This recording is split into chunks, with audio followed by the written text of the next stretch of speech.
Hello, parents of Incline High School. My name is Mr. Young. I'll be teaching foods this year. I'm just going to go over a few key concepts for the foods class that you need to know going forward. And then if you have any questions, you can email me at neil.young@washoeschools.net, and that information will be broadcast on this video at the very end. So no need to write this down. Okay, so foods. What are we doing here this year? If your student is in Foods 1, it's an introduction class to basic principles of nutrition and wellness and food preparation. Some students are in Foods 2, and so it's an extension of what they learned last year. My goal is for all students, Foods 1 or Foods 2, is to improve their skills in the kitchen, as well as improve their knowledge of what makes a healthy diet.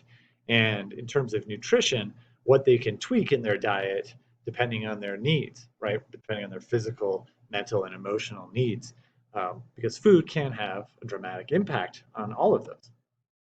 Okay, so we do have microwaves in class, but I hope to minimize their use. At the conclusion of this course, students should be well versed in food safety, cleanliness, and preparation. They should be well versed in food terminology and kitchen terminology. They should be knowledgeable of the benefits and detriments particular foods can have on your health, and how food can affect your physical and emotional and mental well-being. So they're going to need to have a folder to put handouts in. They're going to need to have a composition notebook to write down all their recipes and something to write with. Most importantly, students should submit a $30 course fee to the front office of the high school. That $30 covers the entire year of food supplies. If for whatever reason we have to move to distance learning, I will refund every student the appropriate portion of money that has not been used because of that distance learning. The letter grades that I assign in this class are pretty straightforward. It should be familiar to you. 50% of the grade will be how your student operates in the kitchen, whether they're being safe, whether they're following directions, and whether they are working well with others. The other 50% will be book work, which is going to center around nutrition and health. If students are absent, they will be able to make up their work any number of ways. They just need to come and get in touch with me so they know what to do.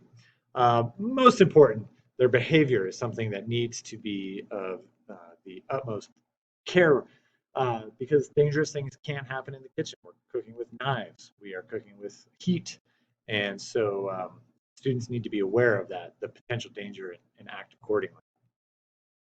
StayClassyIncline.com is my website, and that is the best way to keep up with what we're doing. I post all the recipes, all the daily work on there, so students will be able to make up missing work, and you, the parents, will be able to track what students are doing in class. Okay, if they are absent, like I said, they can look on the website, they can ask another student in class, or they can ask me. That's 3 resources they have to be caught up. But it is their responsibility. I won't chase students down or email them weeks after the fact saying, where's your work? It's student responsibility to make up missing assignments. Class procedure is stuff that I went over with your students already. During the book work material in this class, I expect academic integrity, so students will be doing their own work. If students are disruptive in nature while working in the kitchen, either by being unsafe or not paying attention, I'll have discussions with them, but if it becomes a regular issue, then I'll ask them to be removed from the class. When a student is sick, obviously, in this day and age, if a student is sick, they should be staying home regardless of what their sickness is. But if I notice that they're sick or they tell me they're sick in class, they'll be asked to leave because we're cooking. If a student has food allergies, they need to tell me right away. Speaking of health and sickness, students will be preparing and cooking their own individual food by themselves, one at a time. So students won't be mixing together physically in a kitchen. They won't be eating each other's foods. They won't be preparing each other's foods. I want to mitigate as much of the health concern during COVID as possible. So that's what we'll be doing to stop the spread of everything. Students will be working alone on their own individually with their own portions of ingredients and will be sharing no food. And kitchen stations will be cleaned thoroughly after every use.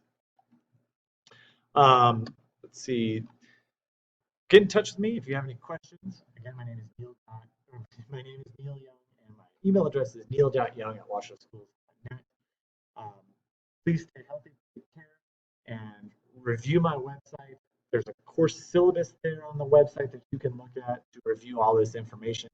In fact, one of their first assignments was to have a parent read the course syllabus and email me stating that they've read it. So if this is all brand new to you, it means that your student is already missing an assignment.